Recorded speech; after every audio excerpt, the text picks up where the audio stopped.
제가 하는 교육은 이 강의 스킬을 연마하기 위한 것도 있는데 이게 내용이 제가 하는 업무랑 연결되다 보니까 공정거래위원회에 저희가 제출하는 실적 보고서에 들어갈 자료로 사용될 수도 있습니다. 그래서 저는 딱 2분 정도만 더 잡아먹겠습니다. 네, 좋아요. 요청을 드리고 제가 오늘 드릴 말씀은 컴플라이언스 스타일리시입니다. 컴플라이언스에 대해서 잘 모르시는 분들이 있던데 컴플라이언스는 기업이 스스로 법을 지키고자 드리는 노력을 총괄하는 얘기입니다. 근데 거기 뒤에 이제 스타일리시라는 말을 붙였는데 어떻게 보면 모순 같지만 제가 해본 경험과 이 모든 것을 종합해 봤을 때 공정거래는 스타일리시하다, CP 업무는 스타일리시하다가 제 주제고 그거를 말씀을 어떻게 효과적으로 드릴까 고민하다가 거기에 알맞는 제가 그 스토리를 찾아가지고 그거를 조금 구성을 해봤습니다. 스타일리시는 사실 영어로 찾아보시면 말 그대로 스타일리시라고 나오기도 하고 멋지다 뭐 이런 느낌인데 어감이 살지 않아요. 제 생각에는 스타일리시는 사투리이긴 하지만 제일 멋있는 말이 있습니다. 까리하다. 컴플라이언스는 까리하다가 제 주제고 그거에 대해서 이 스토리가 부합하는지 함께 봐주시면 좋겠습니다. 제 소개를 좀 올리겠습니다. 저는 이제 말씀드렸듯이 대학교에서 토목 관련된 업을 이제 그 전공으로 석사까지 했었는데요. 그래서 그걸로 계속 커리어를 살리려고 포스코건설에 2018년에 입사를 해가지고 현장에서도 있었고 기술 영업부로도 있었습니다. 근데 어제 말씀드렸던 그 사건 때문에 종도 경영실로 옮겨서 그 다음에 이제 그 10년간 이런 커리어를 쌓았습니다. 보시면 교육은 한 100회 정도 했고 공정위 직권조사 같은 것도 한 5회 정도 대응했고요. 그래서 공정거래나 CP 관련된 업무는 사실 10년 이상 했기 때문에 굉장히 자신 있고 그러다가 이 열심히 하니까 또 포스코에서도 연락이 왔습니다. 포스코에서 그룹사 관리를 좀 하라고 해가지고 그래서 포스코 법무실로 가가지고 2021년에 근무하고 있는데 또 전화를 받았습니다. 퓨처에 그 당시에 케미컬에서 저한테 와가지고 함께 일하지 않겠냐 해서 제가 배팅을 했죠. 그래서 21년 11월에 전접을 해서 지금 여러분과 우리 회사에 같이 다니고 있게 되었습니다. 주제가 뭐라고요? 다시 되묻습니다. 까리하다. 공정거래는 혹은 CP는 까리하다. 그 스토리를 하나 말씀드리겠습니다. 시티코프 빌딩입니다. 지금 보시는 사진은 시티코프 빌딩이고 시티뱅크라고 아시죠, 여러분? 시티뱅크가 건물주입니다. 1977년도에 완공했었고 당시 지을 때 높이는 세계 7위. 뭐 그렇게 높지는 않은데 7위면 그래도 탑 랭커죠. 그리고 건설 비용을 보십시오. 2조 원이었습니다. 그 당시 비용으로 2조 원. 그럼 지금 물가로 하면 그때 당시 짜장면이 제가 알기로 한 700원 정도 됐으니까 뭐 단순 계산으로만 지금 7,000원이니까 10배 치시면 20조 정도 드는 건데 그럴 수밖에 없는 이유가 이 사진을 보시면 아시겠죠? 건물 하부가 무슨 오징어 다리처럼 생겼고 그 높이를 견뎌내고 그 위로 쫙 올리는 겁니다. 그럼 이런 아름다운 이 모습 때문에 그 당시에 상당히 파격적이었고 그래서 스타일리시하다고 그 언론에서 떠들었던 건물입니다. 그럼 이렇게 훌륭한 건물을 누가 지었느냐? 르메조라고 보시면 이제 커리어 보시면 그 당시에 최고의 설계가였습니다. 구조 설계가였고 엄청난 설계가였는데 이분이 지었죠. 이분이 이제 지어놓고 잘 지내고 있는데 이분이 이제 그 당시에 파격적으로 지으려다 보니까 기본 컨셉부터 보십시오. 이렇게 지다 보니까 불안한 거죠. 자기가. 어떻게 했어요? 불안하니까 안전적인 거를 되게 많이 넣었습니다. 진동이 취약하다는 걸 알고 굉장히 보수적으로 설계했습니다. 튼튼하게 설계했다. 이 저 다리 몇 개로 고층을 다 버틸 수 있게 설계를 했는데 갑자기 또 보시면 데인 하틀리라는 이 학부생이었어요. 그 당시에 뉴저지대학교 학부생이었는데 보더니 건물의 아름다운 스타일리시한 거지. 그러니까 그렇게 해서 보다 보니까 아 이거 좀 분석해보고 싶다. 그래서 학부 논문으로 검토를 해보면 자기가. 근데 대가나 지었으면 보통 넘어가야 되는데 의심을 가진 거죠. 설계를 뜯어보니까 궁금하게 생긴 겁니다. 다리가 이렇게 등성등성 있는 건물이면 바람이 몰아쳤을 때 이거 다 견딜 수 있나? 라고 해보니까 궁금하게 생겼죠.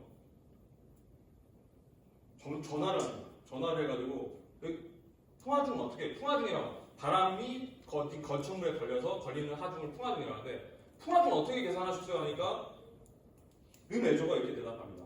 아 이거 그런 거 고려했다. 근데 이제 건축 기준에 맞게 했기 때문에 이게 애송이라고 생각하거든요. 사실은 학부생이니까 자기 대가인데 무시하듯이 그렇게 해놓고 이분이 또 엔지니어적인 마인드가 있어가지고 고려를 했는데 자기가 잘 고려했는지에 대해서 의심이 듭니다.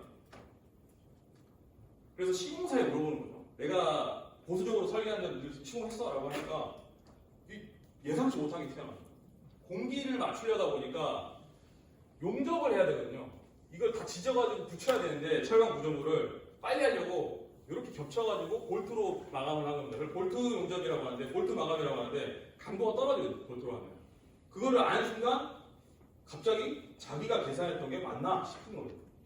그래서 다시 계산을 합니다.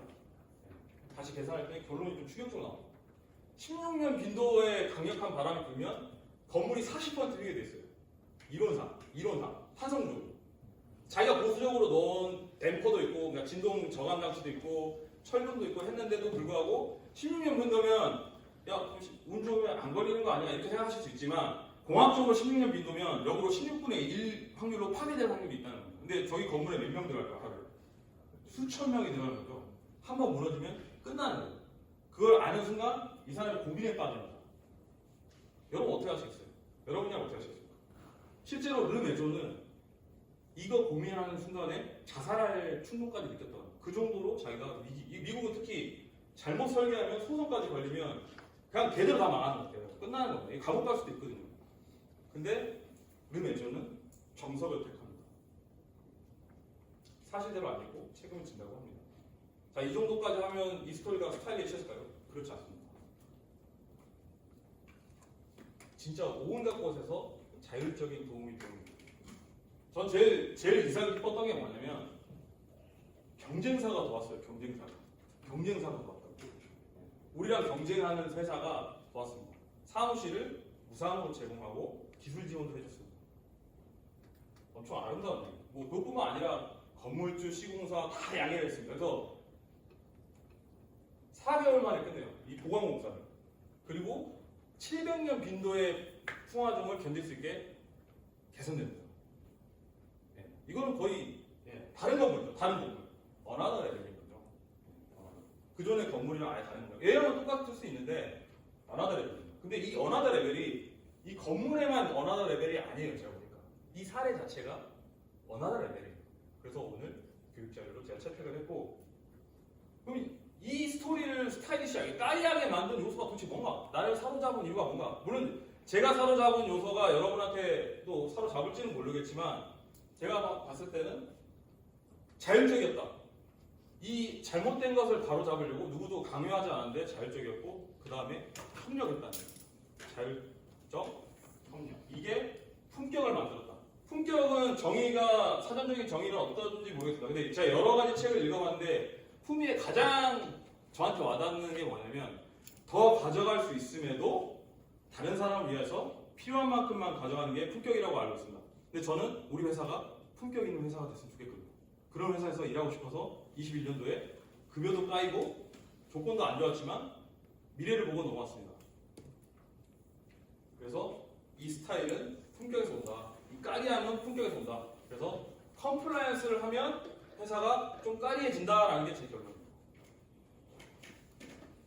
그래서 원래 아까 서두에 말씀드렸죠. 컴플라이언스의 사전적인 정의는 이런 것들, 기준들, 뭐 규율들, 정책들 이런 거를 법이나 기준 등을 준수한다는 건데 저는 이거는 그냥 컴플라이언스 사전적 정의고 까리한 컴플라이언스는 이게 반드시 들어갑니다.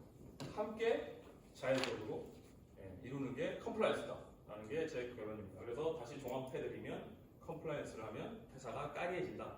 도와주세요. 그래서 품격 있는 어너더 레벨의 회사를 같이 만드는 게 제 의견이고 제가 한마디만 더 보태려고 여기 자료에는 안 넣는데 제가 아까 말씀드린 서두에 말씀드렸듯이 2분만 더 적어놓겠다고 말씀드린 이유가 뭐냐면 한 가지 이런 여러분들이 요즘 경영 자료를 보시면 제일 많이 튀어나오는 단어가 뭐죠? 캐즘 한서를 좀 하겠습니다. 1991년도에 제프리 무어라는 경영 전문가가 논문을 하나 씁니다. 캐즘 마케팅이라고 해가지고 그 사람 이론은 이거예요.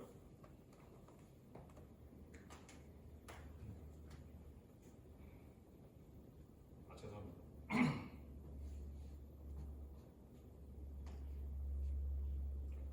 여기 16%, 34%, 16%. 설명드리겠습니다. 여기서 2%에서 3%는 이노베이터입니다. 이 사람들이 혁신을 먼저 주장을 해요. 그 다음에 이 아이디어를 채택한 사람들이 얼리 어댑터입니다. 얼리 어댑터들이 채택을 해주면 여기를 바로 넘어가는 게 아니고 한참 시간 검증될 때까지 기다렸다가 그 다음에 얼리 머저너티라고 해가지고 이분들이 채택을 해줘야 시장이 개화가 된다는 이론입니다. 근데 이게 91년도 발표됐을 때는 혁신적인 상품에 대해서 별로 적용이 잘 안 됐어요. 왜냐면 없었거든요. 혁신적인 상품들이.